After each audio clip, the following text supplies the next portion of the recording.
સુરતમાં એક ચોંકાવનારો કિસ્સો સામે આવ્યો છે. અકસ્માત સર્જવાના ઇરાદાથી માલગાડી ઉથલાવવાનો કિસ્સો સામે આવ્યો છે. ટ્રેન કે મુસાફરને નુકસાન પહોંચાડવા તેમજ પોતાની માનસિકતાઓ ક્ષતિ કરવાના ઈરાદે અસામાજિક અને ટિખળખોર તત્વો દ્વારા અવારનવાર રેલવેના ટ્રેકો ઉપર લોખંડના સળિયા કે અન્ય કોઈપણ વસ્તુઓ મૂકી ટ્રેન ઉથલાવવાના પ્રયાસો કરવામાં આવતા હોવાની ઘટના સામે આવી ચૂકી છે. ત્યારે ફરી એકવાર ગંભીર ઘટના સામે આવી છે.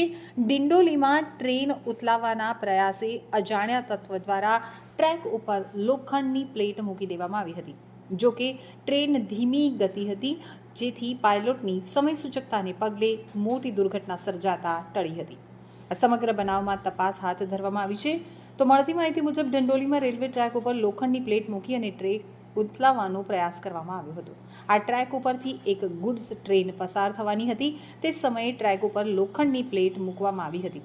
જો કે ટ્રેન ધીમી ગતિમાં હતી અને પાયલોટની નજર પડતા જ ટ્રેનને એમરજન્સી બ્રેક મારવામાં આવી હતી અને નીચે ઉતરી અને ચેક કરવામાં આવતા ટ્રેક ઉપર લોખંડની પ્લેટ પડેલી મળી આવી હતી.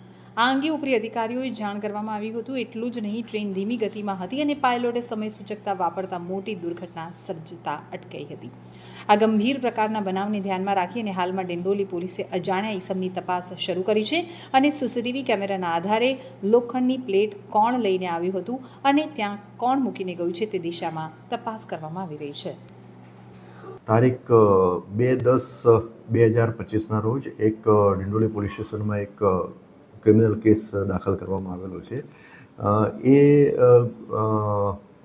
કેસમાં જે હકીકત જે છે, ફરિયાદની હકીકત મુજબ તારીખ 29/9/2025ના રોજ એક માલવાહક ટ્રેન જે છે એ વડોદરાથી મુંબઈ તરફ જઈ રહેલી હતી અને એમણે ઉધના ક્રોસ કરી અને ભેસ્તાન તરફ જઈ રહી હતી. ત્યાં વચ્ચેના ભાગમાં એટલે ડિંડોલી પોલીસ સ્ટેશન વિસ્તારનો જ્યુરિસ્ડિક્શન લાગે છે, એ વિસ્તારમાંથી પાસ થઈ રહી હતી. એમાં એકદમ અવાજ આવ્યો. રાત્રે આશરે 8:45 વાગ્યાની આસપાસનો બનાવ છે.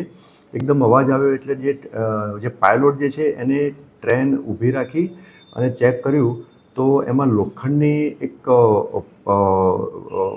પ્લેટ જે છે, લોખંડની લાંબી પ્લેટ, એ ટ્રેનના આગળના ભાગે અથડાયેલી હતી.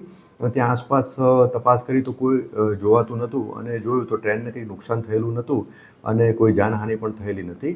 એટલે એમાં જે પાયલોટ જે છે એમને સિનિયર ઓફિસરને જાણ કરી અને જે અનુસંધાને એક સિવિલ એન્જિનિયર જે છે એમણે આ ફરિયાદ જાહેર કરેલી હતી. ફરિયાદ આધારે ગુનો દાખલ કરવામાં આવેલો હતો.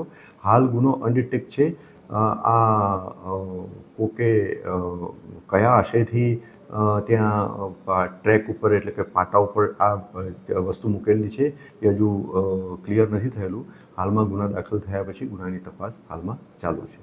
જે પાટા ઉપર જે પટ્ટી મૂકવામાં આવ્યું હતું, કેટલા ફૂટની હતી, કઈ રીતની લંબી હતી અને કેમ મૂકવામાં કઈ કારણ? હા, આ જે ચેનલ, જે લોખંડની ચેનલ મૂકવામાં આવેલી હતી એની લંબાઈ આશરે 7 ફૂટની હાલ તપાસ દરમિયાન જણાઈ આવેલ છે અને આ ગુનો અનડિટેક્ટ છે.